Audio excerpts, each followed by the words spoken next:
yeah!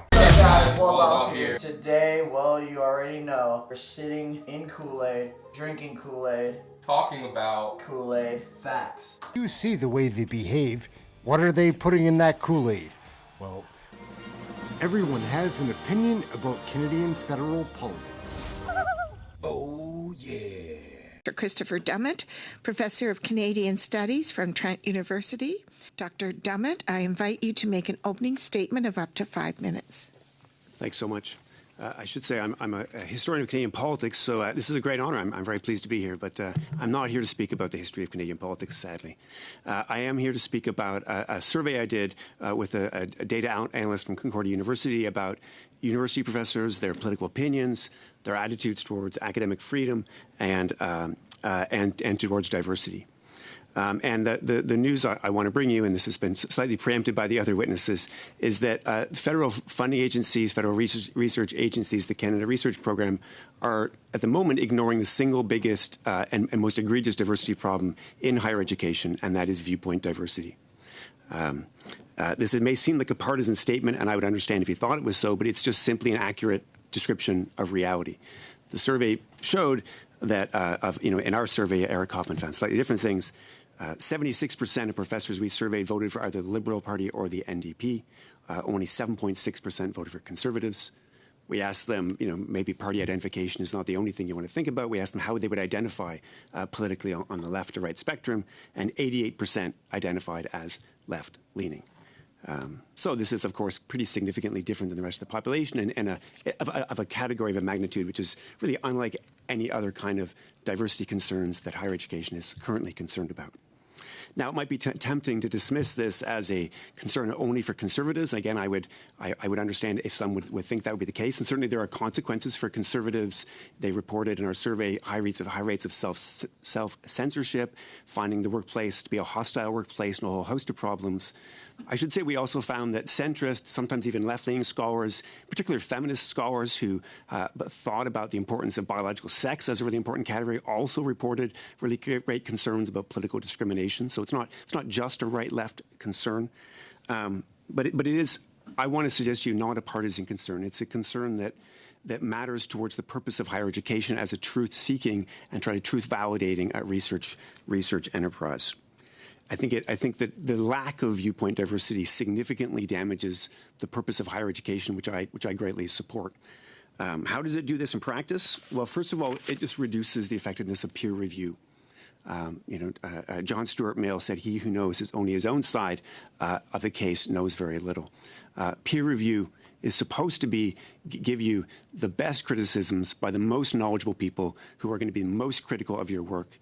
You don't have to change your mind just because you face that criticism, but you will know your side and be much more robust by knowing that.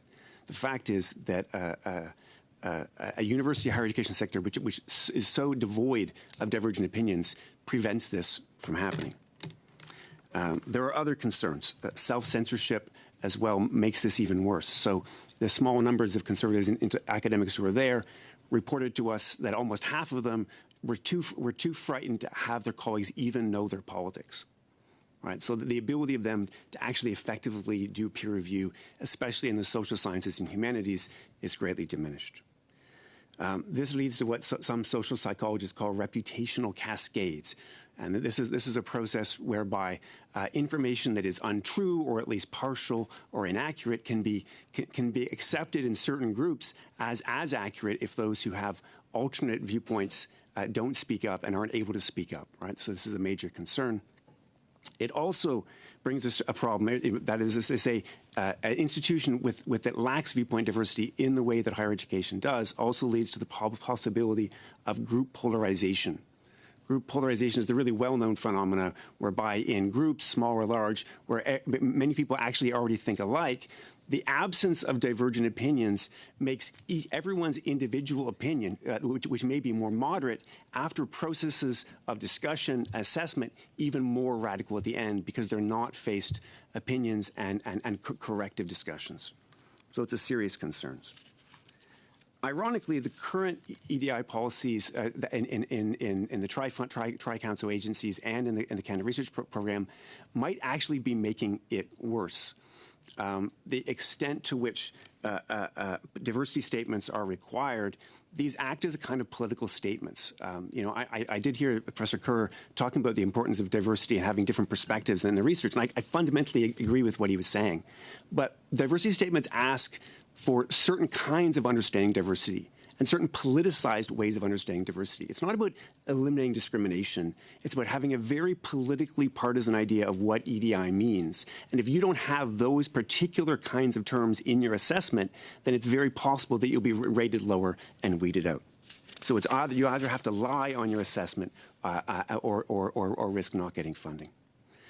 What's more, the other problem is that often programs that are meant to attract equity-deserving groups or underrepresented groups come paired not just with a desire to improve those groups, but they come paired, and I'm not sure how much this reaches this level, paired with certain kinds of other qualifications. So things like a position or funding might be advertised for someone who has a commitment to, say, decolonization or anti-racist pedagogy. I've seen these in ads for a whole bunch of things. That's over our time, but you can elaborate in the question period.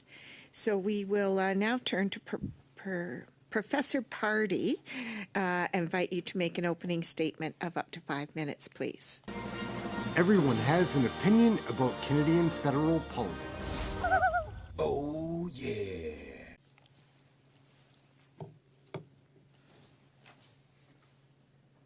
Thank you. Madam Chair, the members of your committee may be familiar with the Big Bang Theory. Not the explosion, the TV sitcom. It's about 4 scientist nerds who work at a research university. In one episode, they argue with the university president, who says to them, "Let me ask you something. What do you think the business of this university is?" "Science," one of the science nerds replies. "Money," the president snorts. In Canada, the business of universities isn't just money. It's government money. The business of Canadian universities, in large part, is to get their hands on as much government money as they can. They have become chronic welfare recipients like the CBC, dependent on government largesse with no prospect of becoming self-sustaining. These are deep black holes into which gobs of money disappear. If you are a young professor today, your university probably doesn't care so much about your work. It cares more about whether you get federal grants. From every grant, universities skim a cool chunk off the top, like 40%. To get the grant, you must pitch research that the granting councils like. And universities have whole departments of administrators dedicated to getting their academics to pitch the research in a way that will please the people holding the purse strings. Federal research money corrupts the intellectual enterprise of universities.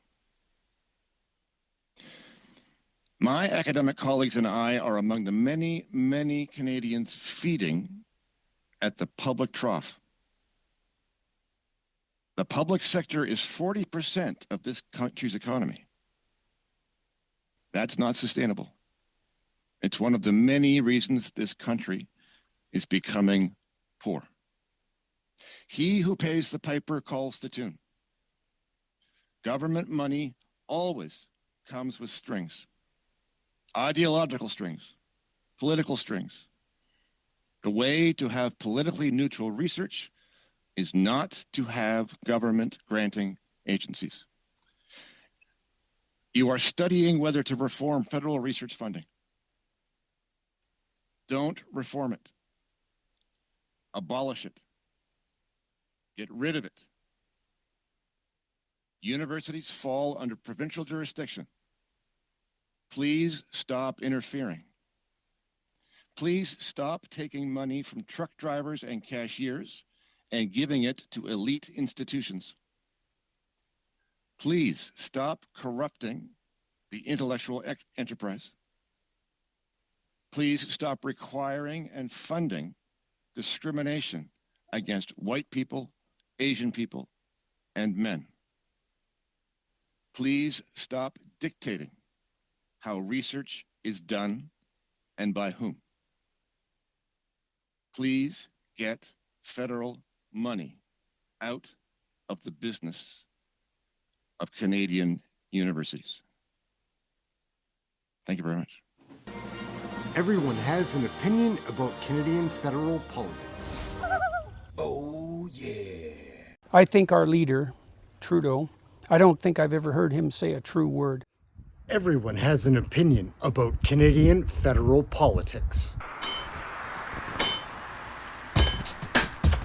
I know this place is where I am. Check this out. Where's Randy, guys? Look up. Is he up there? You up there blowing a squirrel, Randy?